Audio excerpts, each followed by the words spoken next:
সামনে আছেন আপনাদেরকে মনে করিয়ে দিতে চাই, একই সাথে যারা উপদেষ্টা রয়েছেন, আজকে আমরা অনেক উপদেষ্টাদেরকে দেখেছি খুনিদেরকে পুনর্বাসন করার বক্তব্য দিতে। আমরা সেই সব উপদেষ্টাদেরকে মনে করিয়ে দিতে চাই, ছাত্র জনতার অভ্যুত্থানের মধ্যে দিয়ে আপনি উপদেষ্টা হয়েছেন। সুতরাং যখন কোন বক্তব্য দিবেন, আপনার সামনে যেন 5ই আগস্টের গণভবনের চিত্রটা মাথায় থাকে, আপনার সামনে যেন 5ই আগস্টের পার্লামেন্টের চিত্রটা মাথায় থাকে। যারা স্বৈরাচারকে পুনর্বাসন করতে চায়, যারা খুনি হাসিনাকে পুনর্বাসনের মতো বক্তব্য দিতে চায়, আমরা ছাত্র জনতা যেভাবে তাদেরকে উপদেষ্টা বানিয়েছি, ঠিক একইভাবে গদি থেকে ছুড়ে নামাতে আমরা দ্বিধা করব। আজকের এই মঞ্চ থেকে আমি 3টি দাবি জানাতে চাই।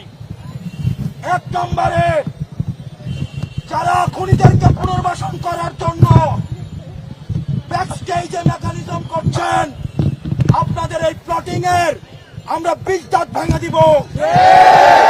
এবং আমরা বলতে চাই, আমরা সচেতন করে দিতে চাই উপদেষ্টাদের, আপনারা সচেতন হয়ে যান, আপনাদেরকে ছাত্র জনতা প্রতিহত করবে। সুতরাং খুনিদেরকে পুনর্বাসন করার কোন ধরনের চিন্তা আপনারা করবেন না। আমার 2 নম্বর আহ্বান মিডিয়া ভাইদের প্রতি, গণমাধ্যমের সাথে আমাদের সৌহার্দ্যপূর্ণ সম্পর্ক, আমাদের তাদের সাথে সৌহার্দ্যপূর্ণ সম্পর্ক ছিল, আছে এবং থাকবে। আমাদের আন্দোলনকে সার্বজনীন করার ক্ষেত্রে গণমাধ্যমের অবদান অনস্বীকার্য। এই ফ্যাসিজমকে উৎখাত করতে গণমাধ্যমের ভূমিকা অনস্বীকার্য। কিন্তু আমরা দেখতে পাচ্ছি কিছু কিছু গণমাধ্যম খুনিদের পুনর্বাসনের ষড়যন্ত্রে লিপ্ত হচ্ছে। আমরা আপনাদেরকে হুঁশিয়ার করে দিতে চাই, আমরা আপনাদেরকে আহ্বান করতে চাই, আপনারা জনতার কাতারে নেমে আসুন।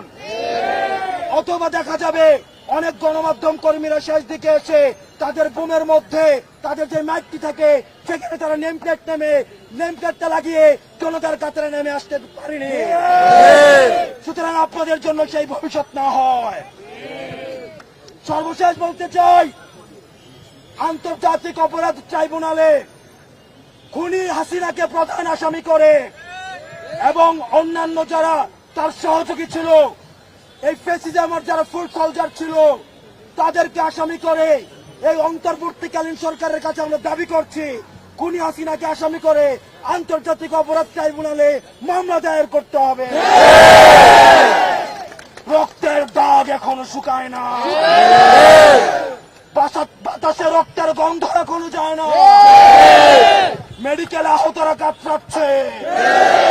সুতরাং আপনাদের স্পর্ধা হয় কিভাবে আপনারা জনতাকে অস্বীকার করে খুনিদেরকে পুনর্বাসন করবেন?